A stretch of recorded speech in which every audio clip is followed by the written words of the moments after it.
Center field, he hit it a ton. It's gone. And this one belongs to the Reds. And now it's time for another edition of Reds Net Live. Hello, everybody, and welcome back to Four Midwest Guys Presents Reds Net Live. I'm your host, B. Willie, and with me always is Mr. Brian Enchenbauer. Hey, what's up, man? We do want to apologize. We didn't realize that they'd moved the time of the Reds game on us again. So we'll make this as quick as we can. Obviously, we usually do this on Sundays, or at least we've been trying to do this on Sundays, but with the doubleheader and some scheduling issues, we had to push back the show. So we'll start with how we've done so far this season. And we'll start off right off the bat with that, with a nice little graphic here. So this is the schedule as it's been so far this season.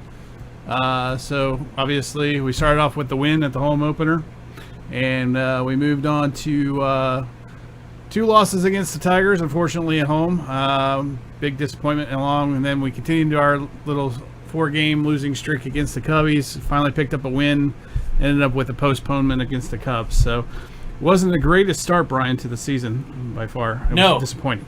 No, there was a lot of games where we should have done. We should have been way better. We made the Tigers look like all-stars. I mean, not really look like all-stars. Anyway. Yeah, like we made their 3 games that we should have done really well. Our bullpen fell apart in those games for some reason. Tigers beat us by 2 runs. The one game they deserved to win that game. Every other game it was like a 1-run, I think. Yeah, so we lost 6-4, 3-2, and 7-2. Yeah. So, but that's that. While I mute my phone. All right, then we moved into the Cubbies, and it didn't get any better for us. I mean, another 1-run loss, and then we moved into another loss against a 3-run loss the next day against the Cubs before we finally turned the ship around a little bit and at least got a W before they left town. And we ended up with a rain postponement. So I'm not sure. They still haven't announced when they're going to make that one up just yet, if at all. And then we go back to Detroit. We lose another one, and by this time we were like 2-5. And at that time I was like, it's do or die time. Not so much panic mode, but it was, we needed to make a run. We needed to get on a winning run. And luckily for us, we played the very first ever 7-inning doubleheader. Scheduled doubleheader, yeah. Yeah, in MLB history. And luckily for us, we play 7-inning baseball incredibly well, and won both games. Yeah, against the Tigers. You know what's really weird about that, Brian? It was the that second game that we had. We didn't even have, basically our starters weren't even in there. Yeah. It was all backups. It was almost like Bell was trying to all of our bench guys. It was their time to get playing time. Yeah. As you know, instead of just pinch hitting or pinch running, and they came through. Yeah, they came through. Man, I don't know. Maybe Cologne did really well. Cologne has become Mr. Clutch. Or at least he was in those 2 games anyway. So not so much last night. But will he be 2020's version of Billy Hatcher? Will he? Will he? Let's hope so. And then obviously, last night we opened up against Cleveland with a really good game, a good back and forth game, good pitching duel. And we won that one 3-2 with Sonny Gray back on the mound, who really only gave up 1 earned run in that game and is maintaining his ERA of .96. So we're on a nice winning, at least a 3-game winning streak. Hopefully we can extend that on in to, of course it is, to tonight's game and keep that winning streak going. And we apologize for interrupting the president's news conference, I guess. Yeah, it's crazy. The president decided to do his live broadcast while we're doing our live broadcast. I tell you, man, we can't win, man. We can't win. Same thing with the Reds. I know. They pushed up the start time. We were trying to do a pregame, and here it turned right into the game. The game. All right, so let's move ahead here a little bit, and let's take a look at the standings after all is said and done. So. We're dead. We're at 500. We're playing 5. We're 5-5 even. The Cubbies are about 3 games ahead of us right now. They're at 8-2. Followed by then the Brewers are in 3rd place at 3-4. Cardinals are at 2-3. because they've only played 5 games so far this season due to COVID. They've had, I guess 5 games canceled now? Yeah. Or postponed to Yep. COVID. Entire series. Yeah, those dirty birds. We'll talk about that more maybe a little bit later. And then Pittsburgh Pirates, pretty much where we thought they'd be in the basement, 2-8 so far. So, I don't know, Brian, luckily we got at least 3 more games against the Cubbies. You can't win, man. Live TV, folks. Live TV. Nice. What was I say? Oh, so luckily we got 3 more games against the Cubbies yet. Yep. So that's good. Plus, if they decide to make up the postponed rain, that's still 4 games then. We'll get them. They already said they would. One of those days is going to be a 7-inning doubleheader. 7-inning doubleheader, is that what they said? Yeah. Okay. So there you go. So we got 4 games to catch back up against the Cubs. So overall, even though it's not the start we wanted, it's not the start I thought we'd have. Realistically, even it's worse, but it is. We're still in the playoffs if they happen today. I was going to say, keep in mind that first place it's not the end all. Yeah. Yeah, because now it's the first 2 teams in each division plus the next 2 best records. Right. So I mean, and right now I think the Reds have the 5th best record in National League. Really? If I'm not mistaken. But copy on that. So, but yeah, 3-game winning streak. We're back on track at least, and we're still in the fight, obviously. So no need to hit the panic button. No need to scream and shout. I think, and if anything, I'm seeing really good signs, especially with our pitching, Brian. And speaking of pitching, let's take a look at our starting pitching so far. 1, 2, 3, Wrong 4, graphic. 5, 6, 7. Sorry, my bad. 7th. They're not the 5th. They're the 7th. 7th best in baseball. 7th best in the baseball. National League. Well, there you go. So we would definitely be in the playoffs. We'd even definitely that be in the way. playoffs. There you go. We're in the playoffs still. Woo! Still not. Okay, so let's take a look at the starting pitching so far through yesterday. Sonny Gray, 3-0. 3 starts, 3 wins. There's that .96 ERA. Outstanding. He's leading the Reds with 28 strikeouts right now. What do you think, Brian? What do you have to say about Sonny Gray and his just absolutely outstanding performance? Well, I've liked Sonny Gray since he pitched for Oakland, way back in the day. Watching him and Zito and everybody pitch out there was just amazing. Mm-hmm. And I thought he got the bad go of things when he went to New York, and then to see him come here into Cincinnati, get reunited with his college pitching coach, you knew good things were going to happen, and they have. He's on his streak right now is 36 games, with only allowing 6 hits or less. Right? Yeah, I think I heard that last night. Yeah, and 34 of those were with the Reds. So there you go. Things are back on track. We have not just one ace though this season. We have 2 aces so far. You got Trevor Bauer, who is got one of our additional wins, and he has an even more impressive ERA at .68, and his strikeouts are 20, but he's only played in 2 games so far. So we have not one ace, but 2 aces, and then we still have Castillo, who's got a little bit beat up in his last appearance, but I don't think it's anything to definitely worry about. There was a lot of bloops and a lot of stretching for balls that they were basically trying to hit some balls in some cases and got lucky. Yeah, like 2 of the hits were off the end of the bat. Yeah, and blooped right over the fielder. It's like, just tough luck, I think, for Luis, and I expect him to get back on track, and so. Basically, I think we'll have our 2 solid aces, and then Luis is right there with him. If maybe just a step behind, if not right there with him this season. I think he'll catch back up. Yep. Disco looked good for the 5 innings that he's pitched so far this season. Didn't look too bad. No, he got pulled. A lot of people thought that he should have gone a little longer, but it was his first start of the season. Yeah. Since he started on the DL. Also, that muscle that he pulled. Has a tendency to take a little longer to heal, and that it could re-trigger itself. So that's why they wanted to take it slow. And he said he goes, "Give me a couple starts, and I'll be able to do the full game." But, yeah. So good news there. Obviously, Tyler Malley, who's been brought in for Disco's injury, he's pitching tonight. Hopefully, he can turn things around. Did not look too all that well in his first start. He only went 4 innings, obviously, and He had 6 hits. I thought he gave up more runs than that, it seemed to me. I could be wrong. But maybe it was only... If it was only 2 runs, then maybe it wasn't as bad as I was thinking. I have to go back and look that up, I guess. It could have been Miley you were thinking of. It's Miley, yeah. Yeah, it is Miley, because there it is. There's your... there's our number 5 overall, and he did not have a very good game at all. No, and then the Cubbies took care of promptly right after he got taken from that game, he went on the DL. Yeah. So he had something wrong with him. Tried to pitch through it. Obviously couldn't. Yeah. Put him right in the DL. So there you go. There's a look at starting pitching. Also, if you look at the leaders, obviously Trevor Bauer, .68 ERA. God, that's outstanding. 20 Ks. Sonny Gray is leading in wins with 3, and he's also leading with strikeouts currently at 28. But I'm sure Trevor will be right behind him shortly. Yeah. I don't know. You have a I don't know. Did you pull up a reliever stats? I have the rest of the bullpen, coming up next. Okay, I didn't know if you had it next or not, because I was going to say the other interesting stat that I had heard, you're talking about, our starters only have 4 wins, was the last night. Iglesias. Iglesias got the first save of the season for the Reds. Yeah, the first save, I know. What? I know.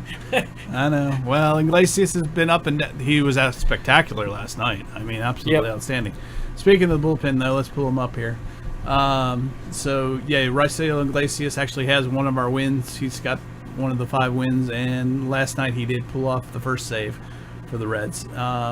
Overall, though, the pen, there's the good, the bad, and the ugly. Obviously, Mike Lorenzen is still trying to come off those 2 losses at the end. He had higher ERAs as a result. He looked really good last night. Yeah. I mean, he looked like the form last year. When he came out there, he had really good movement on a lot of his pitches, and you could tell, like, even when he pitched, even his 2 losses, it wasn't like he was just throwing erratically or anything else. It was just they made contact. They just made contact. It was like just one pitch that just kind of slid right back over. Yeah. It kind of slid right back over the plate, and they just launched it. Yeah, and when you got that warm air, you get that humid. Those 2 games where the weather was very humid air. You take that and he's throwing over 100 miles an hour. It doesn't take much. All you got to do is make contact at the right spot, and then the ball's gone. But hopefully he's on the mend.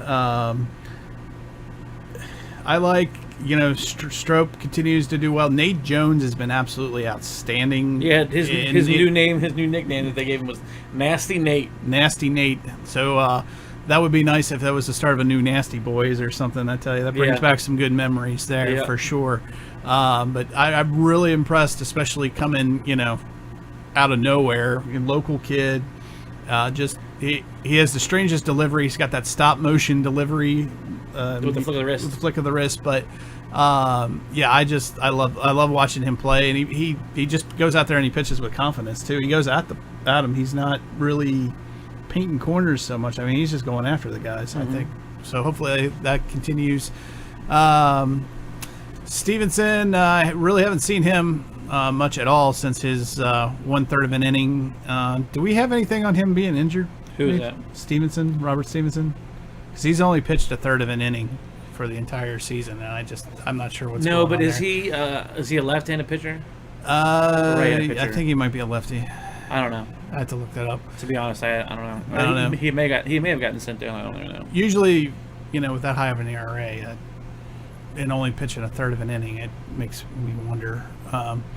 But overall, it could be better. I think the back end will get better over time. Amir Garrett looks solid, looks decent. Nate Jones, like I said, like him, we think Michael Lorenzen's turning the corner.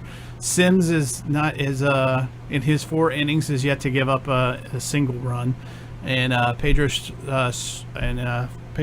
Strop, who I always forget about, is 1.2 innings, no earned run. So, I don't think we're in bad shape here. I don't think there's, well, it's been our Achilles heel so far, but I don't think that's going to continue. I mean, just looking at it, we're at 500. Yeah. So seventh best in the National League. Can't really complain too much. I mean, granted, we thought we'd be way higher than what we are, but right. It is what it is. It is what it is. All right. So moving around again at light speed here because we want to get to the Reds game. Let's take a look at hitting now. take a look at the offense. So real quick, that should not have happened. That's weird. That's why we've got, anyway, we'll just look at the graphic overall. I'll just expand this out. For some reason, some of my graphics didn't load. Again, it's live, people. Here we go. Let's talk about first and foremost, and we'll talk about them some more later about records and whatnot, or honors, I should say. But let's talk about Nick Senzel. You absolutely lights out, or not Nick Senzel. I'm moving too fast. Nick Castellanos, obviously, 382 batting average. His slugging is a 912. His on base is a 462. OPS is outstanding. Hitting the ball very well. 5 home runs, I believe, so far. Yeah. Brian, what do you have to say about Nick? This is the same guy that we saw end of last year playing with the Cubs. Yeah. He goes up there to hit the ball. He doesn't go up there to walk. You can tell by how aggressive he is, and it's actually nice to see, as opposed to, we've had some people in the past that have gone up there and it's like, if you just swung at that, you got to hit. Why are you trying to take the walk? You know what I mean? Right. But he goes up there every time. He tries to put the ball in play, or at least make contact with it. And some of his home runs, like the two in Detroit on Sunday, they didn't barely look like he even swung the bat. Like, it was just so effortless. And he took one, he pulled one opposite field that it just carried out of the ballpark. And he hit it to the first one he hit was to the deepest part of the ballpark. Yeah. So, is it too early to start calling for the Reds to try to lock him up? Or do you think, I mean, we're only 10 games in, I get that. But. Right, but see, here's the problem is that, like, you sign him to a 4-year deal, but he has an opt-out clause. Yeah. And I think his opt-out clause is due to the fact he's playing in Cincinnati. His numbers are going to go up. Yeah. He knows that. His agent knows that. I don't think we're going to be able to lock him down. I think at the end of the year, it's going to come down to, can we sign Nick or can we sign Trevor Bauer? Those two. Yeah. You think Nick's okay? I think that's what's going to come down to. Like, don't get me wrong. If the Reds can, 100% they will try to, and they may even open up. And say, we'll pay you this much money. We'll pay you more. We'll give you what you were asking for. Yeah. But this time there's no opt-out clause. Yeah, we have control. Yeah. Somebody else, Joey Votto, he got off to a hot start, and then he went on a slide until last night. He was the hero last night, had a couple of hits and a home run, game-winning home run. He's still driving me nuts, man. Why? If you're going to choke that far up on a bat, get a smaller bat. Yeah. Like every time, when I used to play ball, it was always bottom hand right against that edge of that bat, the next hand up. If you needed to make sure you got a hit, then you choked up a little bit. But he's got a full, he grabs the bat and then he puts his hand down and then moves it up again. So he's got almost a full hand grip below his lowest hand. And it drives me nuts watching him swing. Because he doesn't have enough power. Yeah. But he's just trying to make contact. Yeah. And get a but base hit. It's driving me nuts. I'm like, oh my God. Like when I used to swing, my pinky used to go over the edge of that bat. And my dad used to yell at me so bad. He's like, Brian, quit doing that, because if that ball comes in fast enough, it's going to break your pinky. And, so for me, it's the way my swing is, and you watch, people like Eric Davis and everybody else where they're always at the bottom of the bat. Yeah. To watch somebody like Votto choke up like that, and it's like, it drives me nuts. Also not doing too bad, Nick Senzel. He left the game and he's back in tonight, I believe. He's back in the starting lineup tonight. Yeah, he was out yesterday because of his finger. He's back in today's lineup. Yeah. I tell you what, man, he's another guy. Yep. His batting average should be well above 300. He is seeing the ball better than anybody on that club, but he has had a lot of them that have just went. The defensive shifts just killing him. It just went straight to the outfielder, and it's like, oh my God, like he is seeing the ball so well. Yep. So I can't wait for things to start falling into place for him. Yeah, he's gonna have to learn how to play against the shift. I think he's gonna have to try to start hitting opposite field if he can. So Also, worth noting, Tucker Barnhart, although it's only 4 games that he's played in, he's batting .333, so that's not too bad. I don't think for catch. We'll see. Larger for Tucker. More game. For Tucker, it's great. I mean, we went a whole season last year with him batting below like one, almost below 1. Felt like he was in the 220 range. I want to say, but no, he's below 200 last year. Was he? Oh, yeah. All right. So, and then it's also worth noting, I think, on the flip side of things, although we do believe he is improving, as in Suarez. .086 so far, and he's played 10 games, so he's played all 10 games. Well, he went him and Winker yeah. are in Irvin, but Irvin's only played in 6 games, are fighting for probably the worst so far. I don't know, Brian. What do you think? What do you think is his problem? Although we seem to think he's seeing the ball better, he seems to be making contact better, but he's just not. I don't know. Is it just bad luck? Can you really say it's just bad luck for him? Yeah, I mean, like a lot of it is bad luck. Some of it in the very beginning, for Suarez, was you could tell he was just trying to do too much. You could tell he was trying to swing through the ball and put that ball over the. He just came off that monster home run season, and that's where I think he fell short. Right. Was he felt that he was right in the back of the swing of things, where he needs to do more of a just get the hits first, and then the power. The power. He's got a power swing, so as long as you're starting to get the hits and making contact, the ball's going to fly out. As far as Winker goes, there's a disappointment. I'm disappointed so far from him. I expected better. What's so funny is that he had the best batting average, not just the first spring training, but the second spring training. Yeah. He was knocking the cover off the ball and everything else. He just can't seem to work it in there. And then all I can say is at least he's not Josh Van Meter. Yeah, there's another. Josh Van Meter has not. He cannot see the ball. It looks like. Yeah, I'm wondering if Van Meter did he do anything? Did he forget contact? Well, I'm wondering if he's one of those guys that kind of laid back and didn't do a whole lot of work.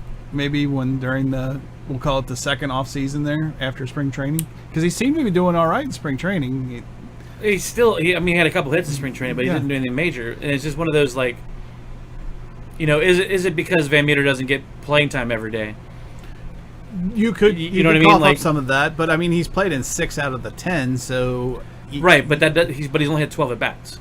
Yeah. Okay. Yeah, that's true. So I'll give you that. And he's coming in late in games, not starting the games. Yeah. So is it partially that?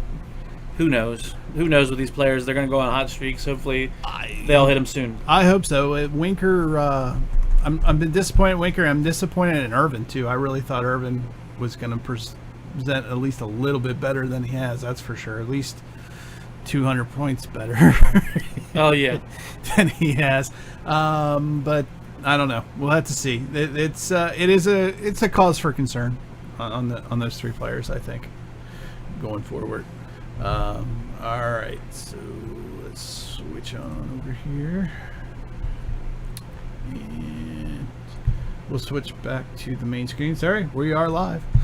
And let's talk about some honors. We got some Reds players with some honors and some records to talk about. So let's talk about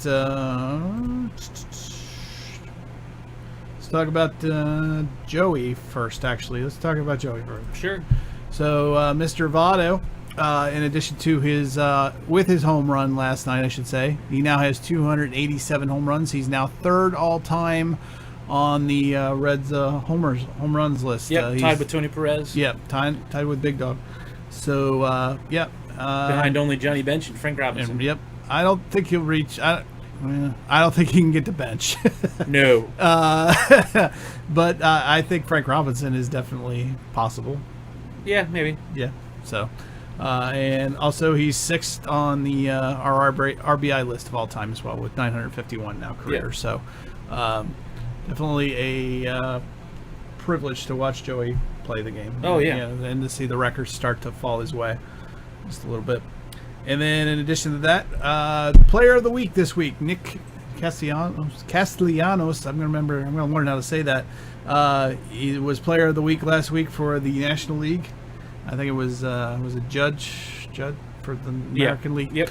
For the Yankees. So obviously with his outstanding performance and his outbreak last week with 11 RBIs, 4 home runs, and I think 8 runs. Yep, I want to say 8 runs. 8 runs. So and a 387 batting average for last week. That earns him the Player of the Weekend, and well deserved.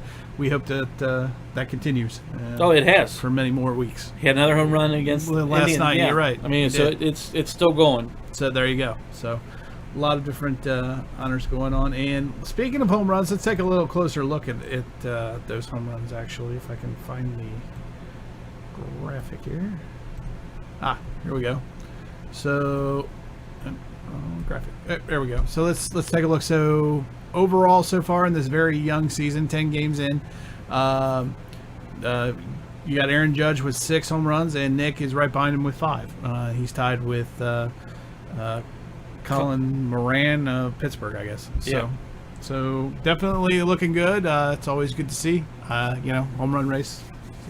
So can't beat any of that. Let's keep that going too.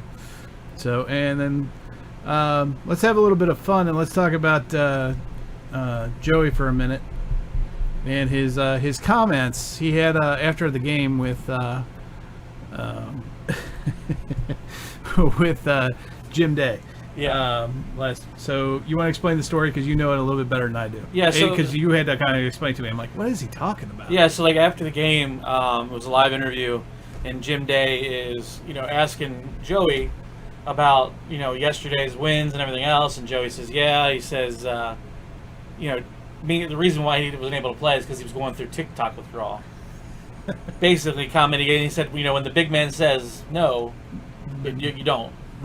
Right, so he was basically poking fun at Trump saying no more TikTok. He's banning it. Yeah, he's going to ban it. And then Joey was going through TikTok withdrawal, so that's why he couldn't play the game. That's why he was sick. Yeah, it was pretty funny. So it's good to see that. It's good to see that they're joking around. That means they're having fun, and that obviously provides better results for the team. If they're joking. Well, yeah, around, I love watching these guys when they're having fun. Yeah. When they're joking around, I don't even mind. It used to bother me a couple years ago. I would say it bothered me. Yeah. When they would joke around with players from the other team. I'm like, no, we're at battle, we're at war.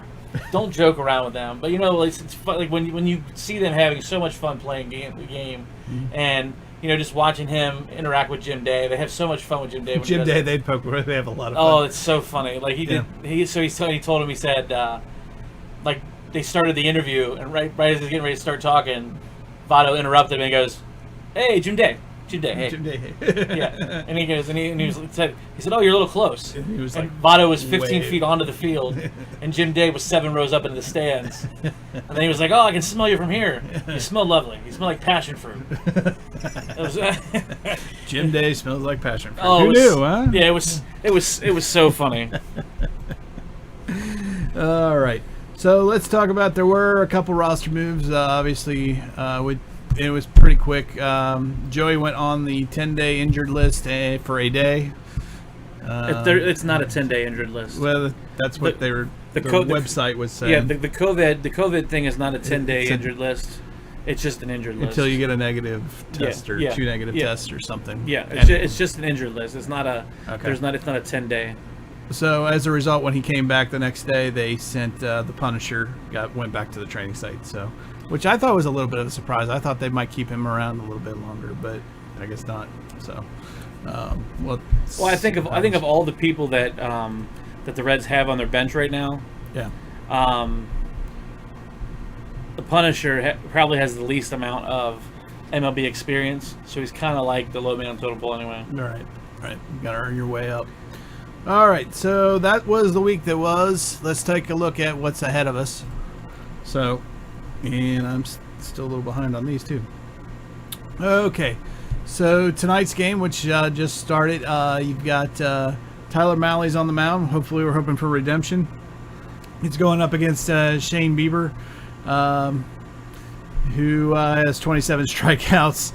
Obviously advantage Cleveland. The Biebs. The Biebs. He hasn't given up a run yet. However, the Reds are winning 1-0. Are they really? There you go. Top of the second. 2 All outs. right, let's go Reds. Let's go Redlegs. Get Shane Bieber out of there early. Real early. Let's get Tyler Malley a win. So that's your matchup for tonight. And looking ahead. Shut up. What? I bet you can't guess who hit a home run. Joey? No. Was it Nick? Was it really? Yep. Oh, somebody's tied for the home run lead. That's pretty good. Let's go, Nick. We gotta come up with a nickname for him or something. Castellanos. All right, so let's look ahead real quick so we can get to the game. Wednesday, August 5th, you've got Castillo's back on the mound, and he'll be taking on Mike Clevenger. Yeah, Clevenger. Clevenger. Obviously, both have been a little bit beat up, but I think I think the Reds have got a decent. Anytime that Castillo's on the mound, we've got a really good chance of winning the game. Yeah, so that matchup is actually really good. They're both really good pitchers who have gotten kind of tagged a little bit for stuff that wasn't really actually their fault. So both before the season's done, I think both those guys' ERAs will be sub 3. Easy. Oh yeah, absolutely. Clevenger is very, very good. He's got a really, really nice fastball, and Castillo obviously he's got that wicked changeup. So there you go. So maybe I think that might be the matchup of the series actually, but we'll take a look here because the Reds after this the Reds aren't announcing their pitchers. I think that's because Wade Miley being injured 1, 2 we're not. Disco is supposed to be back, but we haven't heard for sure. And because he was only supposed to miss the 1 start, so that's what originally they had said. Oh no, and he's going to pitch probably that Friday game. You think he'll be on the Friday game to get everybody back on track? My guess is you're going to see that Antone. They're going to call up the kid. Well, he's already on the roster. He's already in the bullpen. Oh, he is. Okay. Yeah. So my guess is you're going to see a by committee on Thursday. So it'll be like Antone and then Sims, who's pitching really good. Okay. And then depending on what the lineup looks like, you might see like a Lorenzen or Garrett or Strope. I know right now we're not seeing Garrett or Strope out there because they're both left-handed, and the Indians. Well, we probably won't then because the Indians have a bunch of switch hitters. Yeah. In their lineup. So yeah, and also by the time we get to Thursday, we also move. Not that it really matters for this season, but we do move up to Cleveland because it's 2-2. Second game. So that'll be whoever the Reds put up against right now, it's Carlos Carrasco. I'm horrible with names, especially some of these Spanish names, man. Carlos Carrasco. So, yeah, I don't know. It'll be an interesting game. Hopefully, we can pull off the win. And then Friday, we start against the Brewers with 3-game series through the weekend. And right now, we don't know either pitcher. My guess, probably Bauer. You think? Oh yeah, you're gonna see Bauer and Gray. Yeah. For the Brewers series. Yeah. Probably not Friday, but you'll probably see him Saturday and Sunday. You think so? Yeah, because it'll be back on the regular rotation. You put Disco on Friday and then put Bauer back out Which there. is funny. He doesn't like being called Disco.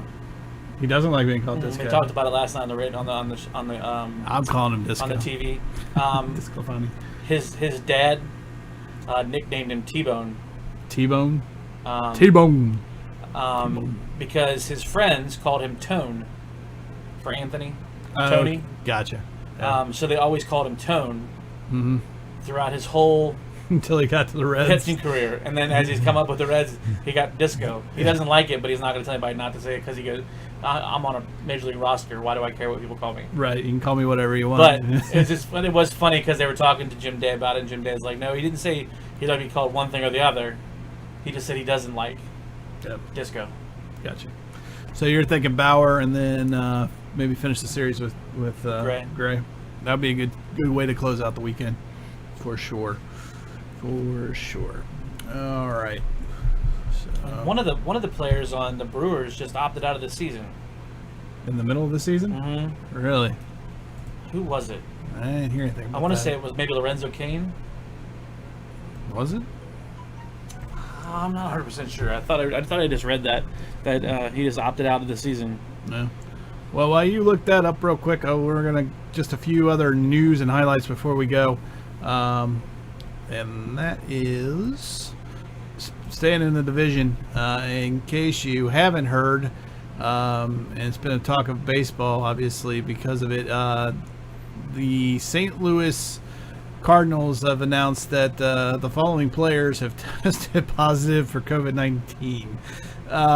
So, yeah, Yadiel Molina being, DeJong, 1, 2, 3, 4, 5. So six of their players have tested positive for COVID-19. So they're out for 2 weeks, regardless. It was 6 players and 7 coaches. Yeah. So or 7 staff members. They didn't say specifically coaches. So if you test positive, I'm pretty sure it's quarantine for 14 days, and then you have to test negative 2 times in a row. No. To come back, isn't it? At least that's the way I understood it. No, I believe it's only you have to test negative. There's a 14-day quarantine. Positive, because Davidson tested a false positive. Yeah. But then sequentially did 2 negative tests back to back. Maybe it's you do 2 positive tests in a row and then you have to self-quarantine? Yeah. I don't know. I don't know either. I don't know, but I did see that the first team it happened to was the Marlins. And I did see that the Marlins went out and got a ton of people to backfill. Yeah. Like 2 of them came from the Reds. Josh, I can't remember his name now. Josh something. Josh Smith? Yeah, I think I remember that. Okay, so Josh Smith and somebody else. So there you go. So trouble for the Cardinals. Luckily, we only play these guys 3 times this year.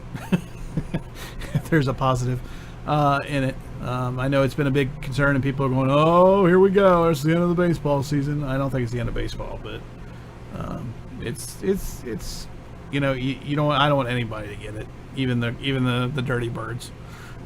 So all right. So although one thing I do think is that if you have enough people that test positive, that you should have to forfeit the games for that series that you're going against, just like they do for regular knothole. Yeah. If you don't have players to show up, if you can't field a team, you can't field a team. You know what I mean? I hear you. Might be a little prejudiced there, but that's okay because against the Cardinals. But that's all right. No, I'm not saying if it's just one game. Yeah. Okay, fine. Okay. But these guys are going entire series. You can't really make that up unless you're doing another full doubleheader series each. You know what I mean? Yeah, I hear what you're saying. All right, and one thing we missed last week, and we want to make up for it this week. Obviously, congratulations to Tucker Barnhart on the birth of his son, Benson Jude Barnhart. 8 pounds, 13 ounces. He's a big boy, 21 inches long. He was born on July 25th at 8:14 p.m. So we wish Tucker and his family, his expansion of his family, well. Congratulations from us to you, and just congratulations overall. Well, I mean, and that's hopefully he's got a future Red right there. Yeah, well, I mean, that's probably why Tucker's playing as well as he's playing for his kid. Yeah. I'm playing for my brand new kid, so that's a little excitement going on. Brand new papa. That always helps. All right, so Yep. So it was Lorenzo Cain. Lorenzo Cain. Okay. August 1st, opted out. Okay. Shelby Miller, pitcher for them, also opted out. Brewers right-hander. That's all right. Bring up the young kids; they'll play. Well, that's what I was like. It's not really going to help or hurt, right? Because everybody has enough major league talent to backfill those spots. Right. What does hurt you is when you lose 4 of your 5 starters or something stupid. Yeah, that would be catastrophic. Like the Braves. Yeah, they started off with 2 of their best pitchers, I believe. 2 of their best pitchers, and then their ace just went down with a I didn't hear that. torn Achilles yesterday, or the day before. Oh, wow. Ooh, yeah. Tough luck. So he's out for the season. So that's their top 3 pitchers for the Braves. Ow. Tough luck for the Braves fans. All right, so before we go, time for our fan pulse question. And we want to know from you, who has been your biggest surprise so far this season? I got a feeling it'll be pretty one-sided, but, it may not be a surprise. So, who's your biggest surprise? It doesn't have to necessarily be Nick, because we kind of expected stats from Nick. Yeah, my biggest surprise so far is probably Suarez. Yeah. Just watching him go before he got his first hit. From a negative point, yeah. So this could be positive or negative. He was over 17. Yeah. And now he's 3 for 35. So he was 0 for 17. Now he's 3 for 17, basically 3 for 18. I don't know where that's coming from. So I'm hoping that he can pull out of it. Everybody else has pretty much done what we thought they would kind of expect them to do for the most part. I mean, yeah, if we're looking at negatives, Winker, like I said, yeah, and hit or miss. But I really didn't think Winker was going to have that spectacular of a year. I just thought this was I his have never year. been high on him. I just thought this was his year. I thought maybe he'd finally find a way to... I really thought he was going to get traded in the offseason. I think he almost did, didn't he? Could have. Who knows? All right, so before we go real quick, where can you find 4 Midwest Guys? Best place to go is www.4midwestguys.com. All of our podcasts are listed there. Each individual show has its own link at the top if you just want one particular podcast. If not, they are listed in chronological order of release on the website in order. And then you also have links to our Facebook, Twitter, everything. Follow, like, and subscribe. Speaking of Facebook, you can find us at facebook.com/4MidwestGuys. Twitter at 4MidwestGuys. Brian, where can they find you? At Eggzone. That's on Twitter as well as Stardust. My Stardust on Twitter is at bwilly1977. If you like the behind the scenes kind of stuff, close personal look of how we do the podcast and stuff like that, our Instagram is the best place to go for that, and then it's the number 4_Midwest_guys. There's good old fashioned email at 4midwestguys@gmail.com, and then obviously our new thing, the newest way for you to reach out to us is the fan voicemail line, and that is 1-859-363-5952. Again, that's 1-859-363-5952. If we like your answer, we'll put you on the air and we'll give you full credit. And if there's something you want us in particular to cover, especially when it comes to the Reds or Star Wars or Star Trek or the Marvel comic universe, the MCU, the DCU, or anything else that we cover, let us know. This is a great way for you to do that. Make your voice heard. Again, call 1-859-363-5952. Brian, you got anything you want to add to that? No, and I got nothing. Nothing to add to that. Nothing to add to that. All right. Well, guys, we're gonna get. What's the update on the score? We still 1-0? I don't know. Okay. I took it down. You took it down. Okay, that's all right. So we're gonna let you guys. No, I will find out. You're gonna find Still out. Still 1-0. Bottom end of the second. Okay, so we still make it for the third inning, guys. So let's go Reds, go Red Legs. Brian, thanks for joining us. Thanks for having me, man. Absolutely, and this is B. Willie saying, "Go Reds." Go Reds. Cheers, sir.